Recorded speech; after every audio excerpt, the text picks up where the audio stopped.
Are you in charge of dessert this holiday but don't want to make your typical cookie or brownie? Well, good news. In this week's Foodie Friday, 23, one of our own, is showing off her recipe, and that might have the perfect solution for you.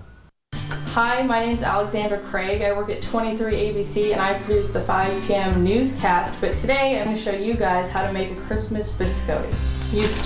You melt a stick of butter. I know it seems like a lot of butter, but it really helps the dough stick together. You're going to do a cup of sugar into the bowl. You're going to do your butter. Then you're going to do your 3 eggs. And we're going to start mixing. Okay, you're going to do 2 teaspoons of baking powder. Then you're going to do a little pinch of salt. We're going to turn this back on. We're going to sift those together. You can use a whisk. You're going to slowly put it in because you don't want it to get too thick too fast. You're going to put 2 teaspoons of vanilla in. And I personally like to add a little almond extract. Now you can add whatever ingredients you're going to add. I'm going to put in cranberries.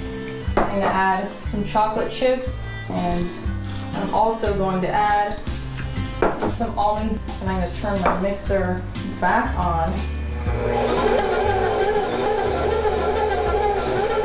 I always put a little olive oil on my hands so it doesn't stick as much. I'm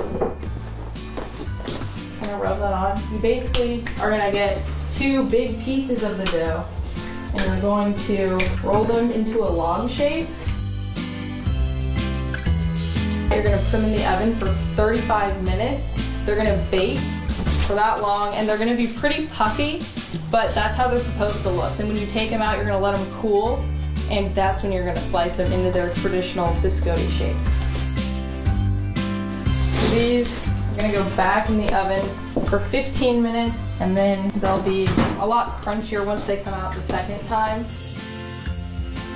You're just going to flip them so that they can bake on the other side. Those are going to be put back in for another 15 minutes, and then they'll be done. So now that these have come out of the oven for a second time, they're pretty much ready to go. You'll probably want to let them cool for about 15 to 10 minutes. Once they cool down, they're going to get really crisp, and you'll be able to dunk them in your coffee or your tea. And so I hope you enjoy them.